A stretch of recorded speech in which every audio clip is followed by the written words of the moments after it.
The broadcast is now starting. All attendees are in listen-only mode. Hi, everybody. It's Simon Lovegrove speaking. I am hosting the webinar today, and it's my honor and pleasure to be hosting for Jim, who I've known for 20 years now, which is a bit of a surprise, but he's been my friend and my colleague for as long as that. And he is someone who has a uniquely talented in a number of different areas. He's one of those people that just seem to sort of ooze talent. I'm delighted to be able to sort of present this for him.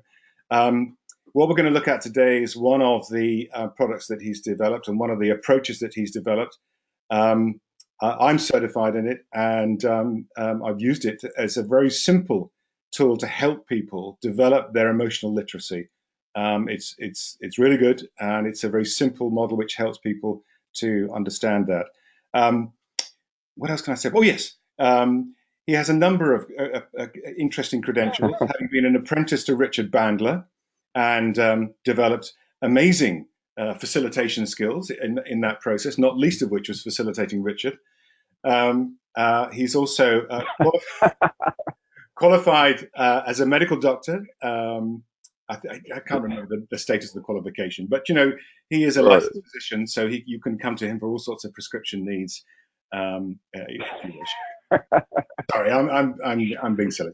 I'm going to close my video. I'm going to hand this back to you now, and we should be off. So, those of you who have not done one of these webinars before, you'll find that you're on mute right now. We will unmute people at various points in the questions. If you look to the right of your screen, you should see a GoToWebinar control panel. And there are two important parts to that. One is the chat window, which you might want to have open on your screen. And the other one is the questions window. Again, it might be a good idea to have that open on your screen. Please use the questions window to type in questions anytime you like as we're going along. What I will do is ask them at the time if they seem relevant, or we'll save them to the end. And then when we get to the end, we'll undo your microphone, unmute you, and then you can ask Jim the question. If you have any difficulties with the technology or anything like that, I will do my best to help you. One of the buttons again on the right-hand side is a little hand. If you click that, it will raise your hand, and then I will be able to chat with you in private using the chat window. Okay, that's it. I'm going to close my webinar. Oh yeah, the other thing to say, everyone, is we're recording the webinar. We always do that so that those who are unable to make the live session can come back to it. So just to be aware that you're on record. Jim, over to you. Thank you very much. Yeah. All right. Thank you, Simon. It's always a pleasure and fun to work with you. A little bit about myself, my background. I went to the University of California at Davis. I ended up writing my major in psychophysiology because I was really fascinated with the mind-body connection, and then went to Baylor Medical School, graduated with a PA a certificate from there, practiced medicine for about 5 years, and then subsequently got my PhD in psychology. So I'm really fascinated with all of this. I'm fascinated with leadership. That's, I think, in my sweet spot. So it's really a pleasure to be here today to share these materials with you. I think I started the generation of these, this Check Your Attitude back in 2009, during a period of about 9 months from the time my mother had a stroke until she passed away, that I was really looking at my attitude and how I was dealing with business. So as we all know, I'm going to be going through the workbook that I have here. I'll give you a sense of the course and materials and how it all lays together.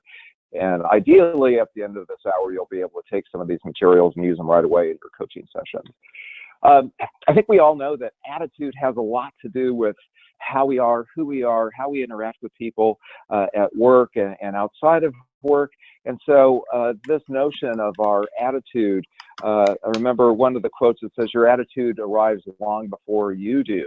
And so with that, typically in our blind spot, we want to be able to give people a tool so they can identify easily what their attitude is. We're going to be going through this check your attitude table, which is fashioned like a periodic table that people at a glance can see whether they're in the green or the red, and if they're in the red, they can shift over to the green. And that's the way our day goes. We can either be above the line in the leadership mode, or we can kind of drag through our day below the line in a drama mode. And so this notion of whether we're in leadership or drama is the fundamental choice that we have. Where do you want to be? And it's a simple question that we can ask the people that we're coaching. It's like, so where are you? Are you in leadership mode or drama mode? And then from there, we can begin to look at the detail of what's there. The things that distinguish the leadership and drama mode, the primary presupposition is that leadership is based on positive attention, assuming positive intent. And when I'm assuming positive intention, I'm able to look at things from the place of, okay, this person their intention is good. And even if their intention isn't good, it can put me at a place where I can reframe things and embrace things rather than judge and put myself and others down.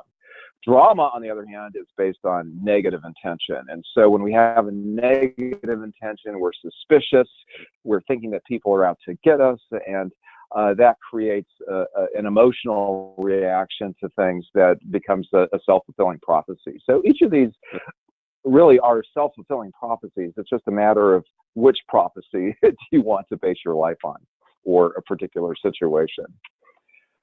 So attitude gets communicated, and through our nonverbal behaviors.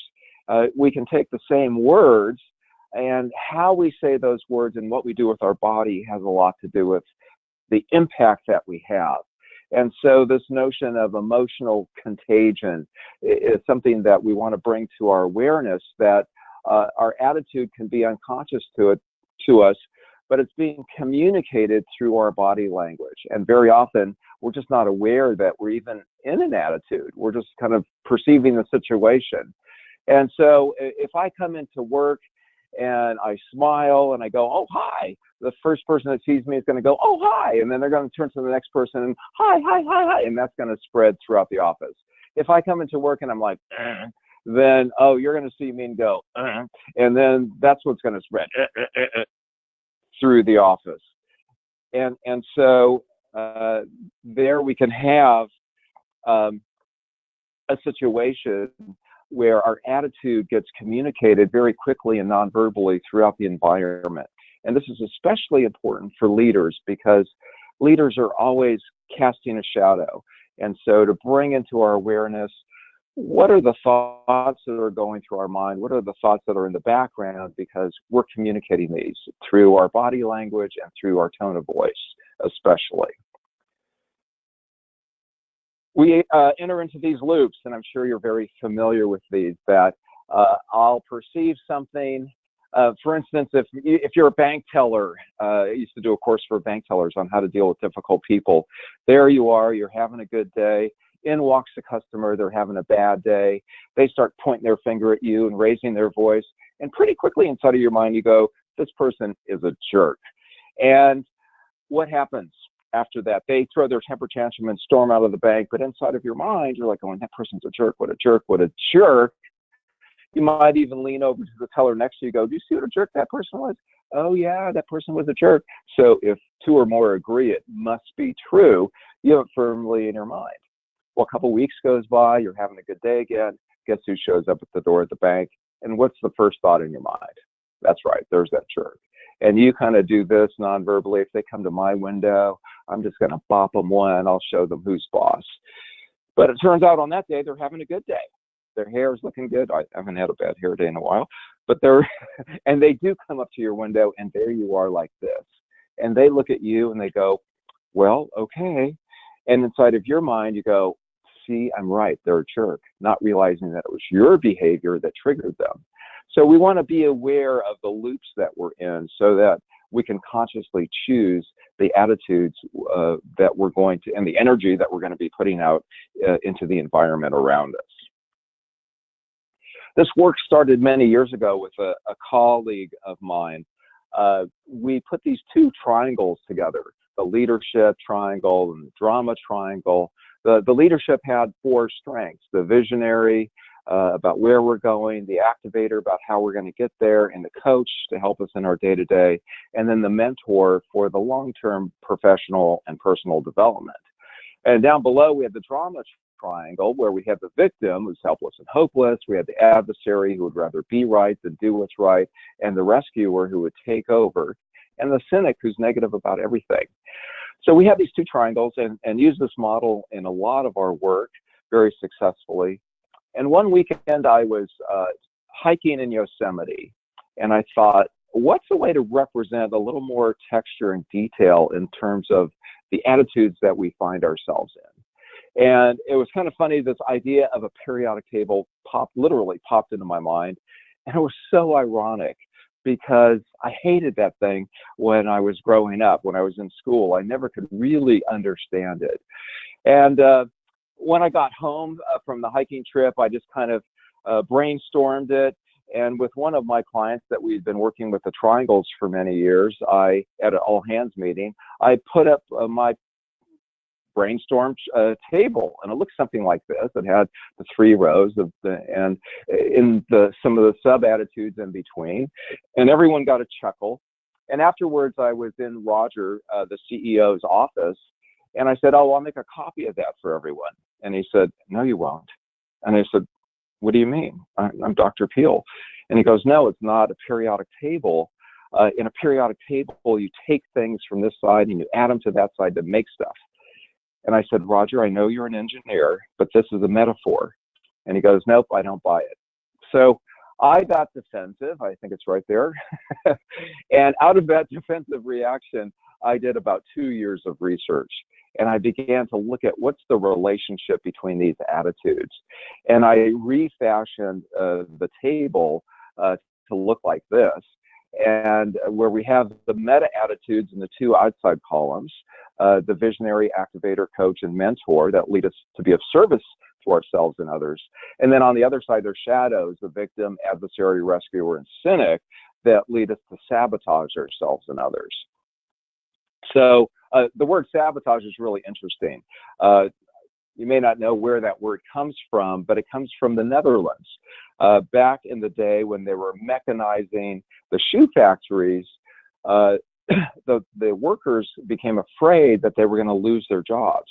So they tossed their shoes, sabots, into the machines to wreck the machines and hopefully save their jobs. And that's where the word sabotage comes from.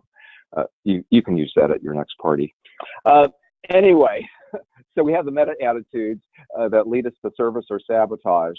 And then in between, I ordered the attitudes that we commonly find ourselves in at work in a symmetrical fashion. So you could be resigned or committed. You could be suspicious or curious. You could be angry or passionate, frustrated or engaged, arrogant or humble.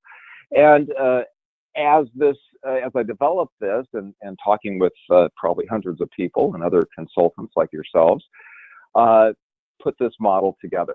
And after the 2 years, I came into Roger's office and I said, "Here, this is how it all works."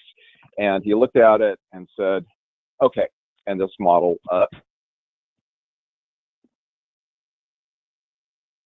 about that.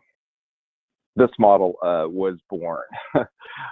So we're going to go through each of the rows so you can be familiar with the model and how you can utilize it in a coaching situation or other situations with your clients and for yourself personally. Excellent. So first row, the victim. We're going to go from victim to visionary. The victim's MO is that they look at all the negative things that happened in the past, and they take those negative things and put them into their future, and they tell themselves, "I can't do anything about it." And so this results in a fundamental sense of helplessness and hopelessness. And that's the MO of the victim. They whine and complain.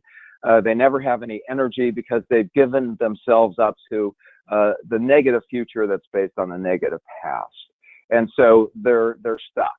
And when you're with somebody that's in this victim mode, they just feel like there's no energy. You might even hear this sound because they suck the energy out of the room. And the victims are often very hard to move because they're constantly telling themselves, I can't do anything to change things. I have no ability, no power. On the other side, we have the visionary. Now, the visionary is actually living in that future. They see that vision, they're in the vision, they're speaking to us from that vision. And if you think about how you feel when a visionary is speaking, they bring that sense of energy, that sense of excitement to our lives, and they help us kind of move through the obstacles that are before us whenever we're moving towards some sort of worthwhile vision. So in this first row, going from the victim to the visionary, and one of the ways that the table is organized is that the attitudes that are closest to the outside row are really the fundamental to that particular meta attitude, and the ones that are closest to the midline, typically when the person's in the red, they think they're in the green. So we have resigned. Resigned is when you give up. So when you give up, you have no energy. You're just totally depleted. That sits on the other side of commitment. When you're committed, you're making a promise without evidence.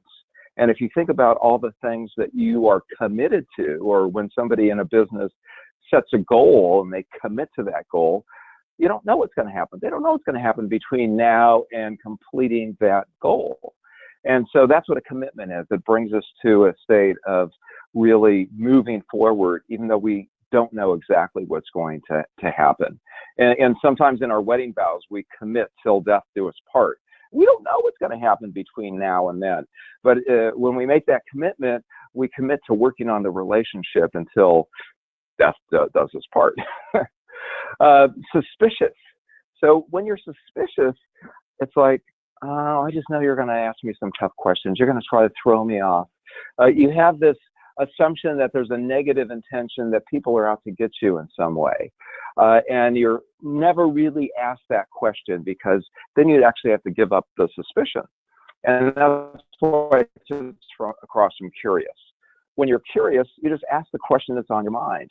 What makes you ask that question to me? What's your goal? What are you trying to accomplish? You just have the sense of openness and curiosity and exploration to find out what's really there. Envious. The molecule of envy is a really juicy one. Envy is when you see that somebody else has something that you don't have, and you think that they don't deserve it, and you think that you deserve it, and you think that they should be punished because they have it and you don't. That's envy. Envy sits across from creative. So when I'm in a creative attitude and I see that you have something that I don't have, I'm going to go create it for myself. I'm going to design it myself. I'm going to get the model that I want. I'm going to get all the accessories, or I'll create my own model, and I'll just do it for myself. But I'm not going to be left without, because I have the ability to create. And then defensive. We've all found ourselves in the defensive mode. And when you think about being defensive, it's like you feel like you're accused of something, and then you have to fight back with an emotion. And so with that defensiveness, it sits across from inspired. When I'm inspired, I get this image of a fountain, and I'm at the source of the fountain, and there's nothing that's going to interrupt my flow. I'm open. There's nothing to defend. I'm on the path to my vision, and so that's the state of being inspired. So that's this row. In the next row, going from adversary to activator, adversaries, they use the anger energy. And so this row, this red side is all kind of about different flavors and different shades of anger. The adversary, they're the bully. They use their energy to intimidate, to threaten people to get their way. And certainly we've seen this, it's not at work, in our personal lives, where people just bully each other. The adversary sits across from the activator. And so the activator is placed between where we are today and that vision of tomorrow. And what they do is they take that big goal and they break it up into steps. And then they get us moving. It's like, okay, let's go, let's go, let's go. Let's start making the movement towards our vision. Let's celebrate the steps along the way. And we begin to make progress. And that's what the activator does. So this row, adversary to activator, and the way I think about it, the adversary would rather be right than do what's right, which is what the activator does. So this row is all about results. When we're in the activator mode, it's all about creating results. When we're in the adversarial mode, the key attitude there is blaming. So when something goes wrong, the adversary is always pointing their finger. It's your fault, it's your fault, it's your fault. They don't recognize that there are three fingers pointed back at themselves, but they always want to attribute fault to somebody else. That's what's across from accountable. So when we're accountable, the reframe on accountable, you are now the source for solving the problem. When I step up and go, that's my accountability, now we can all gather around to support you to solve the problem. Until somebody takes accountability, we're always kind of looking for fault. And so it is an act of courage, because when things are going wrong and you say that's my accountability, people are often afraid that they're going to get blamed. And when we're operating in the green, we see this as now we can begin to focus on solving the problem, getting to the root issues, if you will. Sarcastic. It took me 2 years to stop being sarcastic. And I looked up the word, and the word sarcasm has the root of the tearing of flesh. And so sarcasm is often billed as humor, and certainly there are comedians that are hilarious when they're on stage and they're sarcastic. They're so sarcastic, you just laugh. Sarcasm at work has a whole different connotation. It's a covert way of being hostile. And so when somebody's at work and they're sarcastic, I'm always asking the question, what's really bothering you? Because there's something there. And if we can get to that, we can often uncover what the real issue, what's going wrong, and begin to do some problem solving. Sarcasm sits across from humorous. And humor, when we're achieving our goals, there's a lightness, there's an energy, there's a buoyancy, and we have this sense of humor, playfulness with our colleagues. And so the best kind of humor is self-deprecating humor. When you're making fun of yourself, then we can all laugh with you instead of laughing at someone. Angry. Angry is pretty much the only pure emotion that's on this chart. And anger is a very normal, natural experience that we have. And if you think about anger, if you see a little kid, like they get angry, the cloud dumps, and then it passes. And that's the normal type of anger. Angry on the chart here is when we're fixed in that attitude of anger.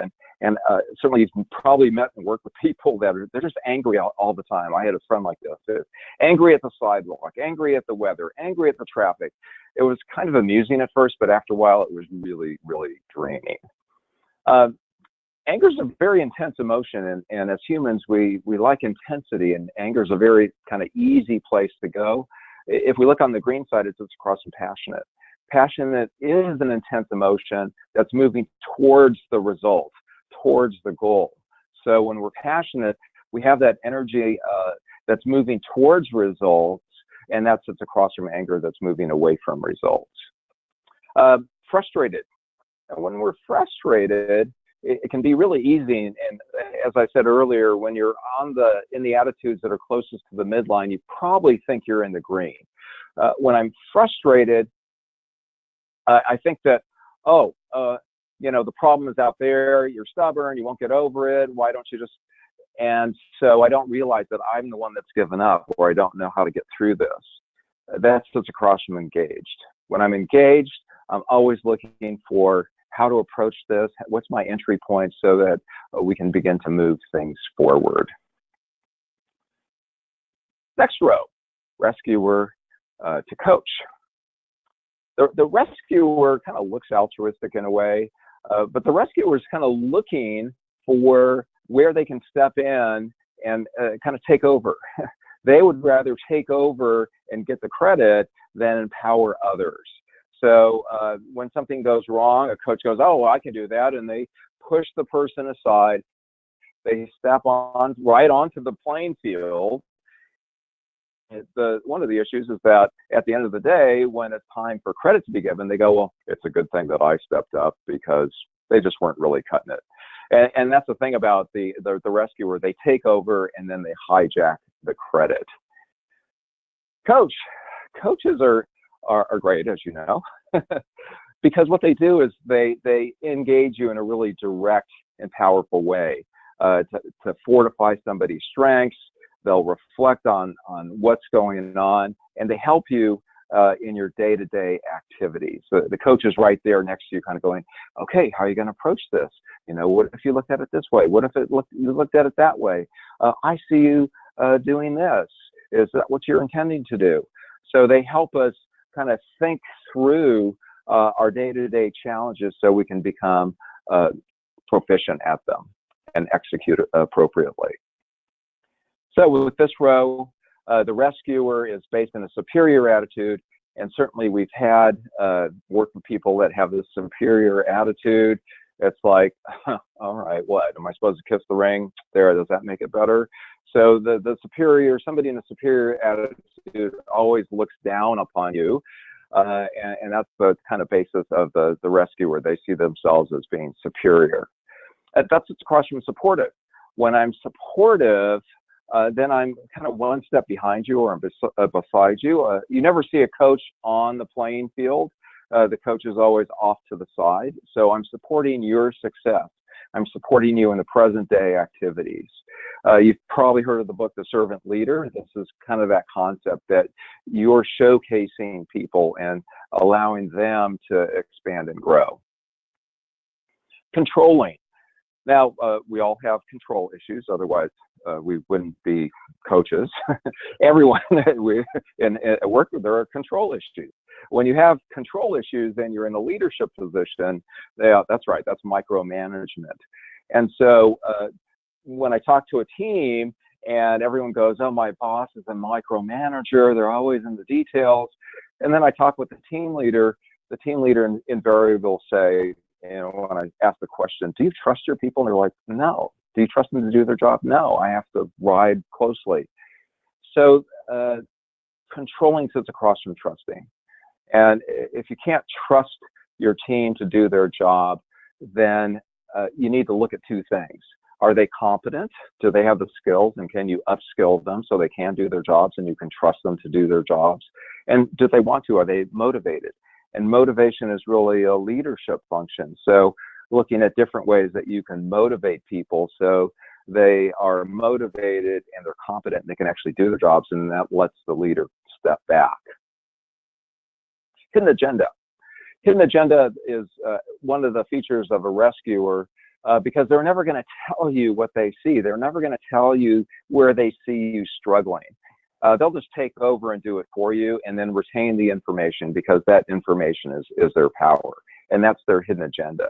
They'll never say, oh, it doesn't look like you're struggling there, but they'll say, oh, here, I'll help you. I'll do this for you. The coach is transparent. So when a coach sees you struggling, the coach will let you know, it looks like you're struggling here. What are you dealing with? And so they just open up that conversation. They're transparent with their perceptions so that the person can kind of get a better sense of themselves. Arrogant, and again, close to the midline. Arrogant is the attitude, I'm great, you're nothing, what's the problem? So people that are arrogant broadcast how good they are. They're more than willing to let you know in an overt way, and how much better they are than you are. And this sits across from humble. When I'm humble, I'm no better, no worse than anyone else. And again, this is the stance that I can have to really support your success. Last row, cynic, to mentor. If you've ever seen the TV show House, he is the perfect cynic. Cynics are negative about everything. It's probably the most safe place on the chart, because if you're negative about everything, you don't have to trust. You don't have to open yourself, you'll never be disappointed. And it's probably the most poisonous place on the chart as well. So when you have somebody who's cynical, you can see how that negativity just kind of seeps and oozes out into the workplace around them. It sits across from the mentor, and the mentor really kind of has us step back and look at ourselves. So while the coach is focused on the here and now performance, the mentor is focused on long-term development. What are you learning? What in the last 3 projects that you've worked on, what have you learned? What are you going to carry forward? What are you going to pass on to others? And so the mentor kind of takes that stance of believing in us and really giving us the space and time to reflect on ourselves so that we can grow over the long term. And then this last row, skeptical. I do work with a lot of scientists, a lot of engineers, and they see skeptical in the red and they go, skeptical's not in the red. You have to prove yourself to me. And true. Skeptical here in this sense is when you have fundamental doubt about somebody on a personal basis. So it's like, I really doubt that anything good is going to come out of you, or that I doubt your intelligence. I'm just really doubting you as a person. It's a way of personal attacking. It sits across from being mindful. When we're mindful, we're aware of how we're coming into a particular situation. We're asking people, how did you arrive at that conclusion? We're really exploring their thinking, wanting to understand their point of view and how it led them to the conclusions that they have, so we can really deepen and broaden our understanding of things. Critical.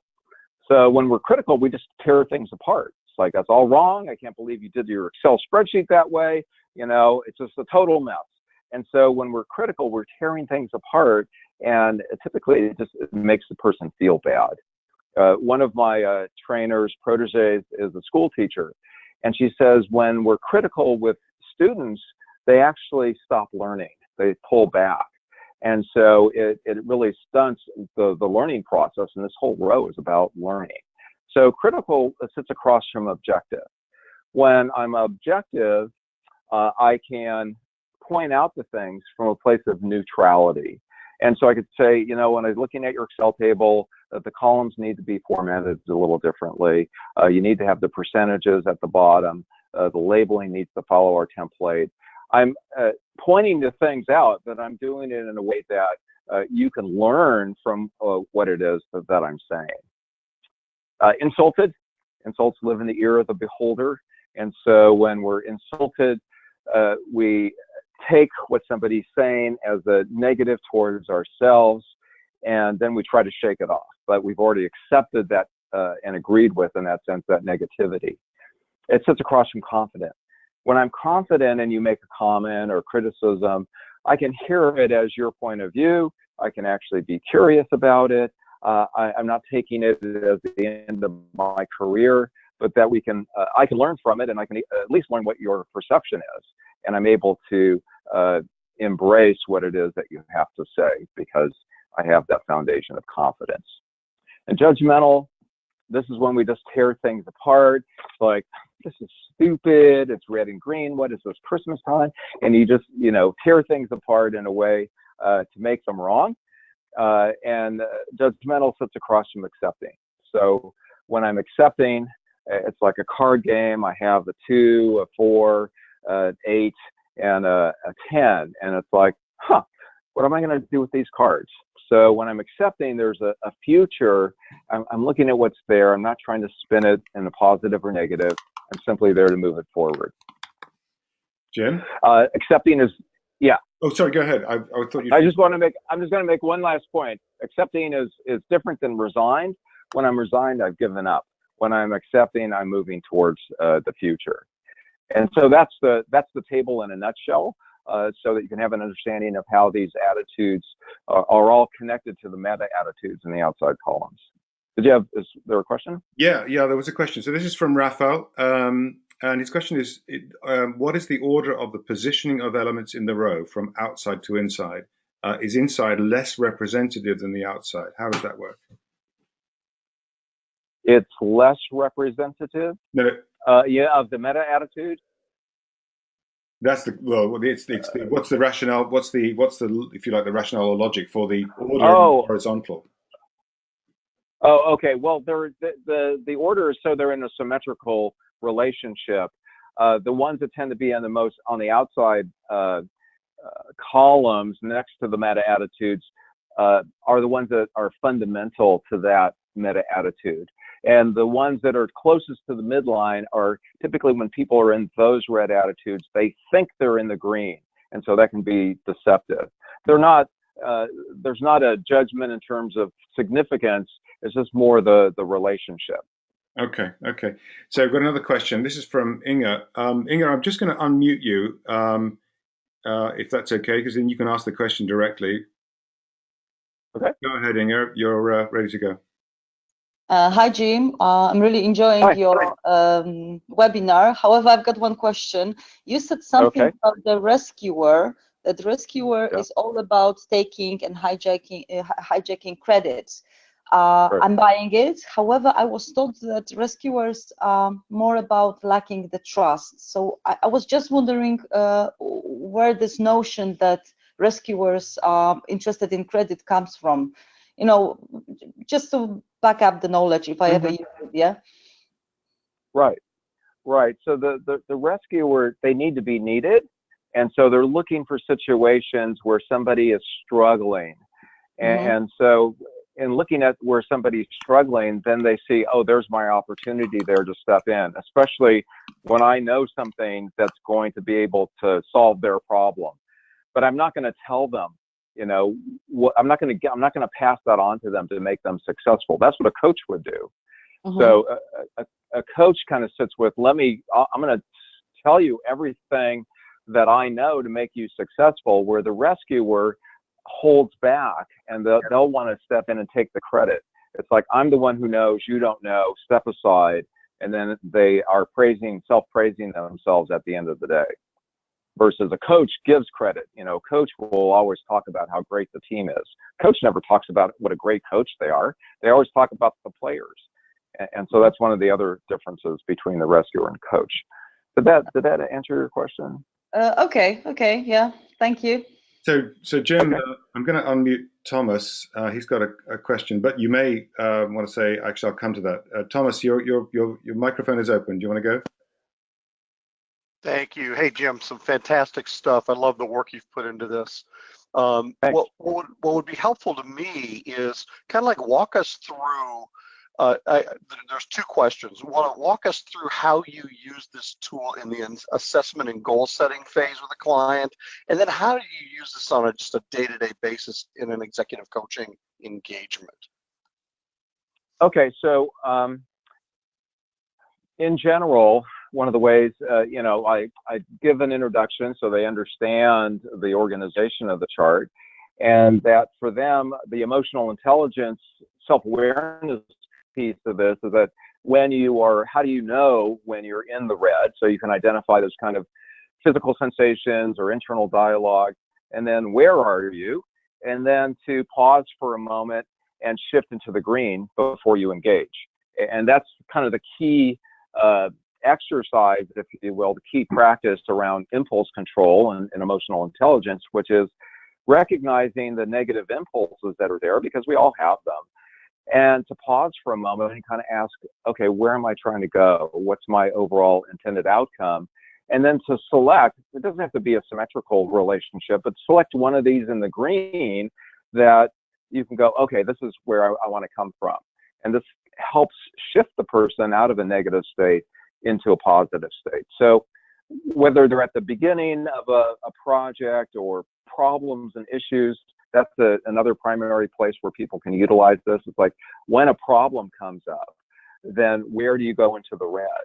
One of the applications that I use is in change management. So when you look at your change curve, what are the red attitudes? Where do you go into the red? And then how can you shift to the green ones in those situations to help kind of smooth out your curve?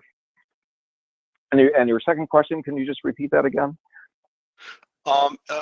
Just in a day-to-day basis in a coaching engagement, how do you find yourself using this with the clients? Okay, so typically when I'm dealing, people have issues that come up, and I'm kind of like looking if it's one of those kind of interpersonal, or they're feeling challenged in a particular way, and I start hearing some of the rhetoric from one of the red attitudes, then it's a great way just to hand them the chart and kind of go, okay, where are you coming from right now? When you're expressing this doubt or expressing this frustration, where are you? And then that just gives them a moment to reflect and not be in the attitude, but to kind of step outside and look at it and realize, okay, where do you want to be? And then, okay, pick that. Now, what difference would that make? And to go through that kind of reframing, if you will, of their attitude or the situation with the new attitude, that's a really quick way to help people in a coaching session identify, oh, let me just pause here. Rather than just react out of the red, let me just recognize and pull back and select a green before I engage. And that's in a day-to-day coaching session, one of the key applications. Fantastic. I don't want to dominate the call. Just a quick observation and a follow-up question. I love how the green is an antidote to the red, and I think that makes this a really valuable tool in that it gives them answers, not just questions. And then my follow-up question is, in using this over time, have you found that people gravitate towards maybe a small set of these as their default place they go to, and it really helps them understand their personality at a deeper level, because not everybody does all these things? What are your thoughts? Right. The top two rows are the ones that are most prevalent at work and in our lives, where we have the experience of being victimized or angry about something. So that's where I find most of the people can kind of register between those two. And then one of the key questions that I ask is when you're around somebody that's in one of these red attitudes and a bad attitude, where do you go? So very often people will go into another red attitude when they're dealing with somebody in a red attitude. Totally is ineffective. So that's part of the shift. Is like when you're with somebody and they're in the victim, or they are adversarial, or they're being really arrogant, how can you shift to the green? Because then you can create a possibility that would be there if you're kind of like judging them to be wrong because they're in a red attitude. Now you're judging them, and that's not going to really help the situation. Okay, Jim. Great.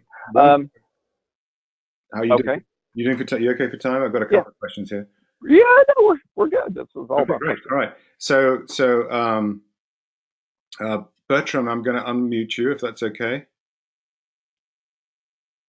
because you've got a great question. Well, everyone has a great question, but Jim, I think you partly answered my question. My question was, how do you shift? And what goes through my mind is that the way to describe it presumes a pretty high level of self-awareness already in the coachee and of emotional intelligence. So listening to you, I think there's a certain risk that the coachee is a bit too reactive, kind of jumping over to the other side, or wanting to jump over to the other side. And I wonder whether a missing bit is here the acceptance. So to really be honest with yourself, where you are, and first to accept that, and then to reflect and see how you move over. So because I think it's pretty difficult to jump over directly. Oh, you're absolutely right. And like on the back of the card, there's 5 steps. And when I'm teaching a course, this is part of the coaching, which is recognize your strengths. What situations push your buttons? Where do you go into the red? What's the conversation inside of your head that sends you there? Pause for a moment, step back, and then look at where do you want to come from? And so that you're to me, what you're talking about is metabolizing the change. And it is a metabolic process. And I think in the next slide, I'll talk about the hormonal components to this.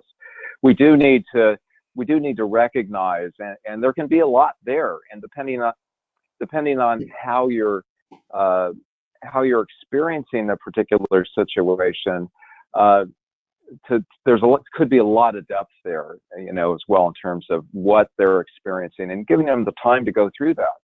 So it is a very reflective process. I know I'm talking about it like you just jump. It's like, oh, it's just easy. It's part of it is really kind of slowing things down so you can build that self-awareness that you're talking about, and they can recognize all the nuances that go into that and the thoughts that they're having that typically they may not be aware that's actually sending them into that particular attitude or part of that attitude or that emotion that they're experiencing. Thank you very much. Yeah. Great. Okay. Sheila, I'm going to unmute you just for one question. Then I've got a question which I'll read out. Okay. 1 second. All right. As ever, a great question, because they're all great questions. Sorry. Still apologizing for that. Sheila, you're on. Oh, great. I see just a technical question here about the chart, and I Sure. too love it. It's fantastic, and I could see using it, and I want to learn more from you. Choice at the bottom. I'm just wondering about the placement more than anything. Clearly, everyone needs to be at choice, and the more we're self-aware, the more we realize that that's what there is to do. But it's centered, and I'm wondering, is it centered for a reason? Because it seems to me that you're a choice no matter where you are on the spectrum, bold red through to weak greens, etc.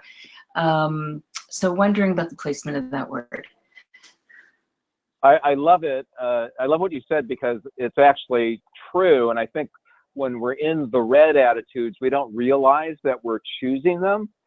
And that's part of what the red is, that these are all based on fear. So we don't realize that we're actually choosing our attitude. So I would agree with you. That's a very great observation. I put it in the center because it's a pivot point. And it's kind of like recognizing, oh, you do have a choice of what attitude that you want to be in. And I think that the piece that you're bringing in is like, you've actually chosen this. That's a big leap for some people to go, oh, I'm choosing to be a victim. Well, that's kind of like a whole other level of development, which if they're ready for it, then great. This first kind of primary level is like, you have a choice in terms of what attitude that you want to be in.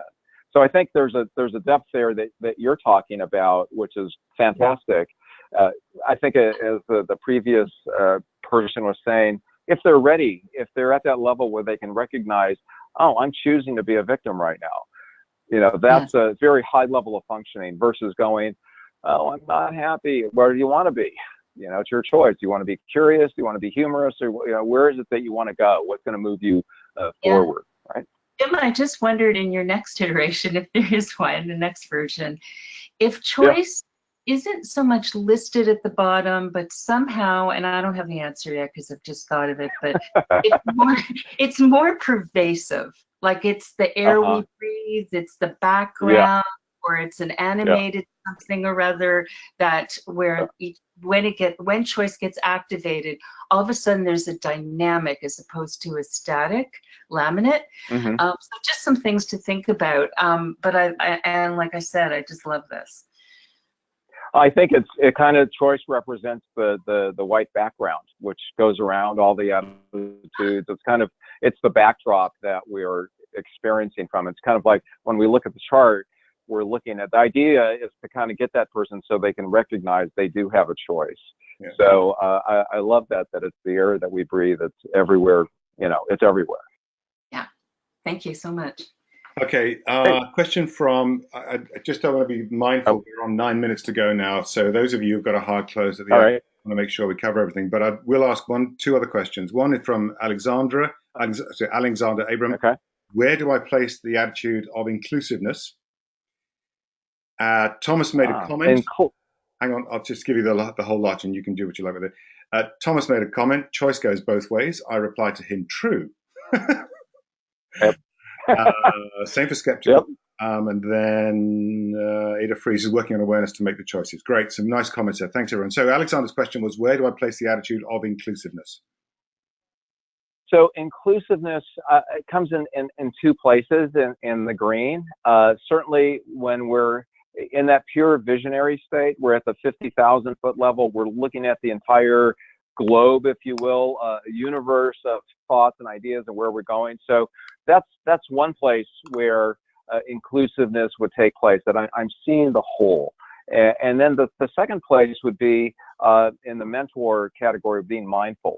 So, you know, I do a lot of work with diversity and inclusion, and diversity is having the differences. Inclusion is about how do I incorporate them and being very mindful about that. So that's the place where I think that we would have inclusiveness is I'm able to recognize your differences and also appreciate them and let you know that I recognize and appreciate the differences. Okay, Jim, lots of interest in the the materials and where you can get access to resources and further information from lots of people. So over to you. We'll get there. We'll get there. So this shows the relationship between the neuroscience of the different attitudes. When we're in the red, it's the fight, flight, or freeze reaction that's fueled by adrenaline, cortisol, norepinephrine. So those are the hormones that are secreted. I don't know if you've seen the TED Talk. It's a neuroscience doctor. She had a stroke, and she talks through that whole process. Really fascinating. And she talks about the 90-second pause, that we need to pause when we're in the red. We need to pause and let our brains kind of cool down, let the adrenaline begin to flow out of our system, so that we can actually open up the cortex of our brain. When we get stimulated, you know, the amygdala gets activated, and it actually shuts down our cortex. So we're running on this emotional energy, and we're not really able to think. The happy hormones, the endorphins, if you think about endorphins, when you're listening to somebody who's visionary, it's like, to make you feel good. You can get support endorphins by, you know, exercise, eating spicy food. Chocolate is another one. Dopamine is related to accomplishment. So when we accomplish a goal, we get a secretion of dopamine, and that's why it's in the activator row.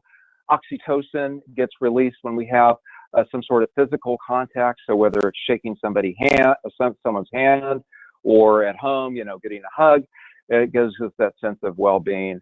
And serotonin gets released when we're having quiet thoughts. We're either meditating, reflecting, praying, listening to soothing music. So these are activities that we can embark in to help build up the strength in our system. This is again, the 5 steps. I kind of already went through them, where you identify the positives and identify the triggers, and then step in the choice and then choose the positive and notice what difference that'll make and then anchor that in. This is how you can use the chart to help people move from the red to the green. And the way that you use it is from meta-attitude to meta-attitude. You go across and then down one. So I'll just give you an example with the victim. Victims, since they've given up on the future, they need to get in touch with their vision, their positive vision, and then they need to start taking action towards that. The moment that a victim takes one step towards their vision, they're no longer a victim. And so that's the process for the victim, is to take steps. The adversary needs to focus on where they're going. And rather than making the person wrong, they need to start coaching that person or that process for success. And likewise, so if we look across, we're going to get the first step, and then we go down one. That's going to give us the activity. The cynic, the cynic needs to start believing in people. It's the mentor, and then when they go down one, they go up to the visionary, and to get in touch with their vision. And if you think about a cynic is a visionary that's been disappointed so many times, whether it's been at work, you know, their visions have been stepped on, they've just given up on it, and all that energy that's meant to be moving us forward gets turned inward, and that's where the cynicism comes from. Another way to utilize a chart is to balance your strengths. We all have one of these strengths that's we tend to lean on more than the others. This is the work from Pam Boney and Tilt. And so we want to pick a combination from each row, ideally, to begin to build our internal core of strengths. So this is an example: creative to accountable to humble to confident. It's my process. I love being creative. I'm accountable to creating a business result. I feel like I'm no better, no worse than anyone, certainly, and that I'm confident. I'm open. I'm willing to hear other people's ideas as well. So applications, you can go download it. I think the Android app isn't working right now, but you can certainly go to the Apple Store and download the Check Your Tude. It has the whole chart there. You can click on one of these and it'll give you all the information.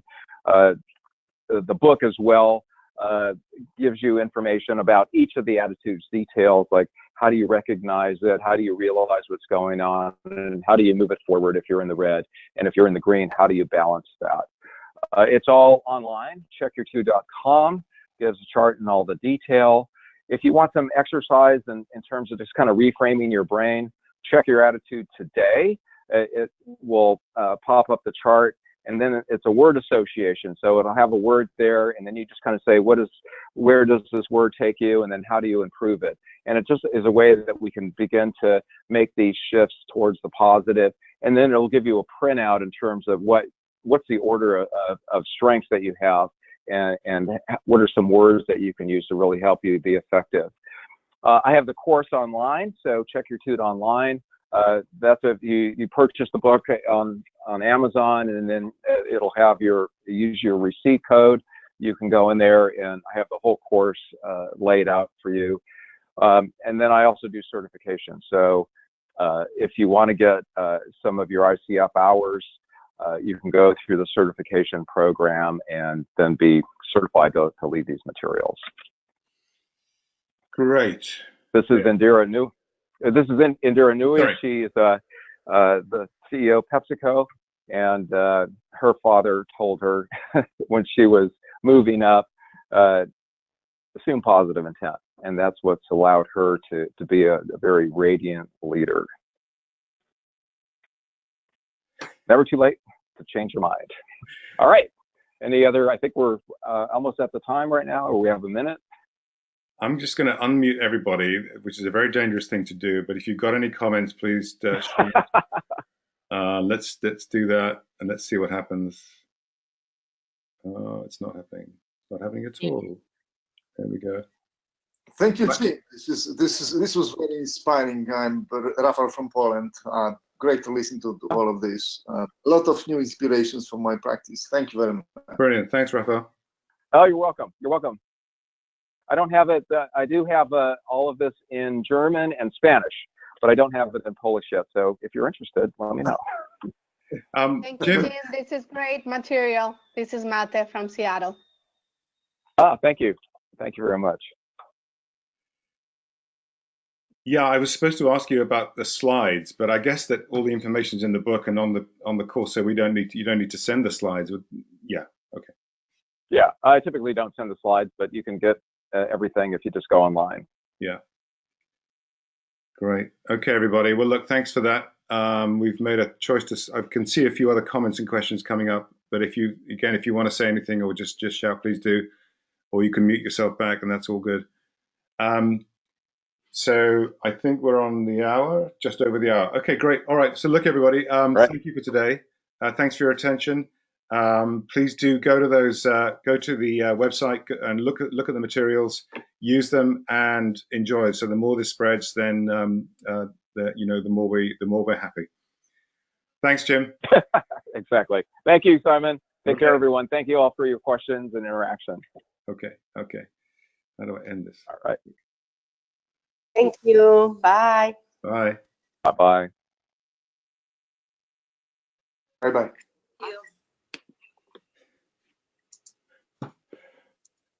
Right.